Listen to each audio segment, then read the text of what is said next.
একের পর এক গাড়ি নিয়ে বঙ্গভবনে প্রবেশ করছেন অন্তর্বর্তীকালীন সরকারের যে শপথ অনুষ্ঠান, সেই শপথ অনুষ্ঠানে যারা আমন্ত্রিত অতিথি রয়েছেন তারা কিন্তু এক এক করে তাদের যে গাড়ি, সেই গাড়ি নিয়ে বিভিন্ন রাজনৈতিক দলের নেতারা তারা কিন্তু বঙ্গভবনে প্রবেশ করছেন। আমরা সন্ধ্যার আগে এবং সন্ধ্যার পর থেকে কিন্তু মূলত বঙ্গভবনে এমন গাড়ির দৃশ্য দেখতে পাচ্ছি। যদিও মূলত যারা এই সরকার উপদেষ্টা এর মধ্যে নির্ধারণ হয়েছেন যে সম্ভবত তালিকা, সেই তালিকার কিন্তু কেউই এখনো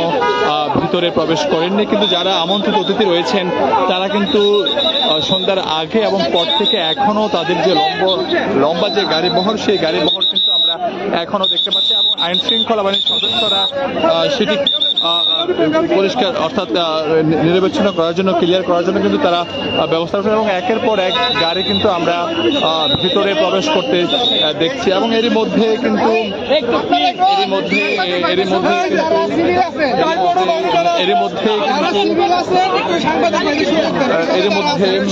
কিন্তু এখনো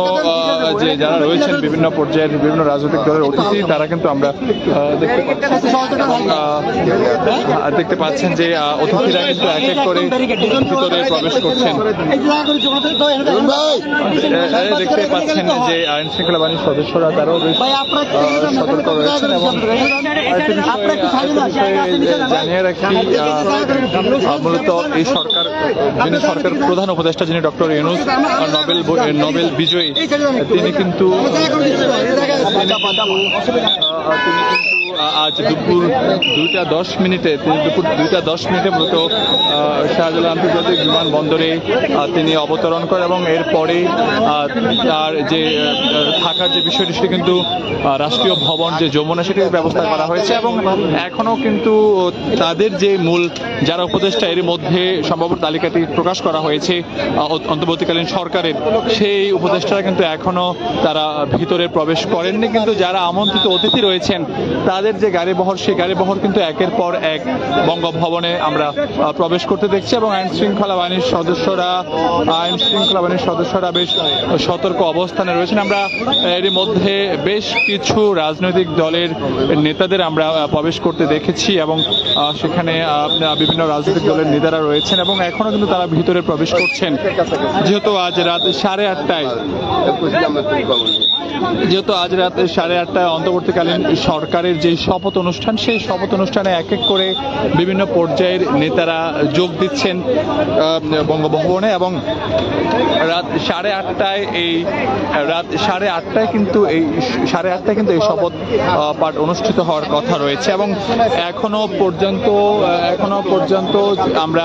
যেমনটা দেখতে পাচ্ছি, মূলত যে 21টি গাড়ি প্রস্তুত রাখা হয়েছে এবং সেসব গাড়ি কিন্তু যারা এর মধ্যে উপদেষ্টা নির্ধারণ হয়েছেন তাদের বাসায় পাঠানো হয়েছে এবং তারা এখনো সেই গাড়িগুলো কিন্তু এখনো প্রবেশ করতে আমরা দেখিনি। এবং আরেকটি বিষয় যদি বলতে হয় আপনাদের, তাহলে যারা এই শপথ অনুষ্ঠান ঘিরে যারা অতিথি রয়েছেন তারা কিন্তু আমরা দেখতে পাচ্ছি যে বিভিন্ন পর্যায়ের নেতারা, বিএনপি সহকারে বেশ কিছু রাজনৈতিক দলের নেতারা কিন্তু এক এক করে তারা ভেতরে প্রবেশ করছেন। এবং আমরা নেতাকর্মীদেরকেও মূলত বঙ্গভবনের সামনে বিভিন্ন দলের নেতাকর্মী যারা রয়েছেন তাদেরকেও কিন্তু আমরা এখানে দেখতে পাচ্ছি। এবং যে বিষয়টি জানানোর চেষ্টা করছি, এখানে কিন্তু এই 8:30টায় যে অন্তর্বর্তীকালীন সরকারের যে শপথ অনুষ্ঠান, সেই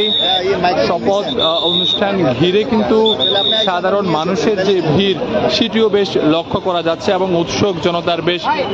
ভালো একটি ভিড় লক্ষ্য করছে। এবং আমরা দেখতে পাচ্ছি এখানে বিভিন্ন আইন শৃঙ্খলা বাহিনীর সদস্যরা সেই শৃঙ্খলা ফেরানোর জন্য মোতায়েন রয়েছেন। আমরা দেখতে পাচ্ছি যে বিভিন্ন পর্যায়ের অতিথিরা কিন্তু এই বঙ্গভবনে তারা প্রবেশ করছেন। যদিও এখনো যারা এই সরকারের যারা উপদেষ্টা, অর্থাৎ অন্তর্বর্তীকালীন সরকার, অর্থাৎ যে সরকারে আজ 8:30টায় শপথ পাঠ অনুষ্ঠিত হবে, সেই শপথ পাঠে যারা থাকবেন তারা কিন্তু এক এক করে যারা অতিথি ছিলেন বা অতিথি রয়েছেন তারা কিন্তু আমরা সন্ধ্যার আগে এবং পর থেকে আমরা দেখতে পাচ্ছি তারা ভিতরে প্রবেশ করছেন।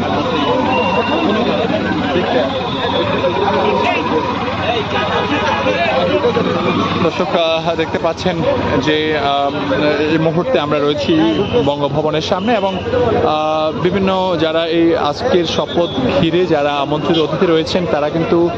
এক এক করে ভিতরে প্রবেশ করছেন এবং তাদের যে গাড়িবহর সেই গাড়িবহর আমরা দেখতে পেয়েছি এবং বেশ কিছু রাজনৈতিক দলের নেতাদের আমরা দেখতে পেয়েছি বিএনপি সহ ইসলামী আন্দোলন গণ অধিকার পরিষদ সহকারে বেশ কিছু রাজনৈতিক দলের যারা নেতারা রয়েছেন শীর্ষস্থানীয় নেতা তারা কিন্তু এই আজকের যে শপথ পাঠ সেই শপথ পাঠের অনুষ্ঠান আমরা দেখতেছি এবং এছাড়াও গণতান্ত্রিক যে জোটগুলো রয়েছে গণ অধিকার গণতন্ত্র মঞ্চ বেশ কিছু রাজনৈতিক দলের যারা রয়েছেন তারা আমরা দেখতে পাচ্ছি তারা সন্ধ্যার আগে এবং পর থেকেই তারা বঙ্গভবনে প্রবেশ করছেন এবং এখনো কিন্তু সেই যে অতিথিদের যে প্রবেশের যে দীর্ঘ গাড়ির লাইন সেটি কিন্তু এখনো চলমান রয়েছে এবং গাড়িগুলো ভিতরে এক একটি ভিতরে প্রবেশ করছে এবং এই অতিথিদের আগমন ঘিরে কিন্তু পুরো বঙ্গভবন জুড়ে তীব্র যানজট তৈরি হয়েছে এবং যেহেতু এই অর্থাৎ অন্তর্বর্তীকালীন সরকারের যারা এর মধ্যে সম্ভাব্য যে তালিকাটি এসেছে সেই তালিকার কেউ এখনো ভিতরে প্রবেশ করেননি আমরা যেমনটা এখনো পর্যন্ত দেখতে পেয়েছি এবং তারা হয়তোবা কিছুক্ষণের মধ্যে এই বঙ্গভবনে প্রবেশ করবে এই শপথ অনুষ্ঠান ঘিরে কিন্তু বেশ কিছু নিরাপত্তা জোরদার করা হয়েছে এবং উৎসুক যারা মানুষ রয়েছেন উৎসুক মানুষেরও ভিড় রয়েছে আমরা যদি দেখি আমাদের বিএনপির বেশ কিছু শীর্ষস্থানীয় নেতা ডক্টর মনিরুল ইসলাম খান জনতার বিজয় এটাই আজকে বড়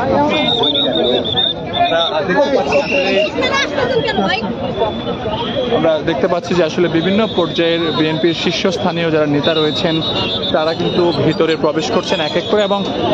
আমরা যাদেরকে দেখতে পেয়েছিলাম যে আসলে কেউই কিন্তু এই মুহূর্তে মিডিয়ার সাথে খুব একটা কথা বলছেন না যারাই আসছেন তারা হয় গাড়ি নিয়ে ভিতরে প্রবেশ করছেন না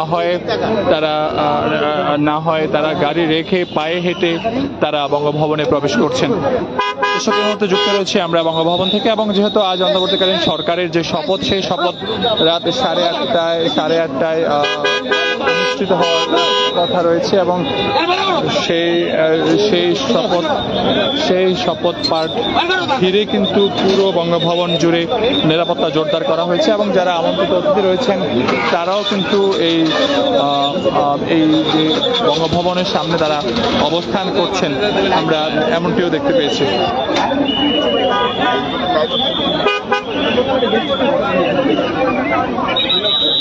আরেকটি বিষয়ে জানিয়ে রাখি আপনাদের যেহেতু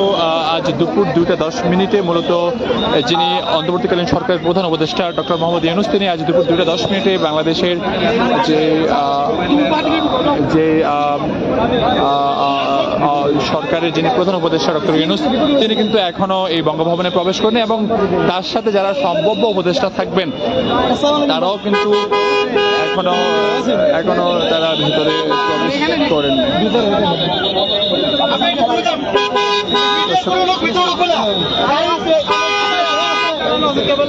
দর্শক দেখতে পাচ্ছেন এখনো কিন্তু অতিথিদের যে গাড়ি সেই গাড়ি ভিতরে এবং আমরা এখনো দেখতে পাচ্ছি যে বিভিন্ন পর্যায়ের বিভিন্ন রাজনৈতিক দলের নেতারা কিন্তু এই মুহূর্তে বঙ্গভবনে প্রবেশ করছেন এবং আমরা বাহিরে উৎসুক যে মানুষের ভিড় সেটিও আমরা দেখতে পাচ্ছি। দর্শক আপনারা দেখছেন সমকাল লাইভ।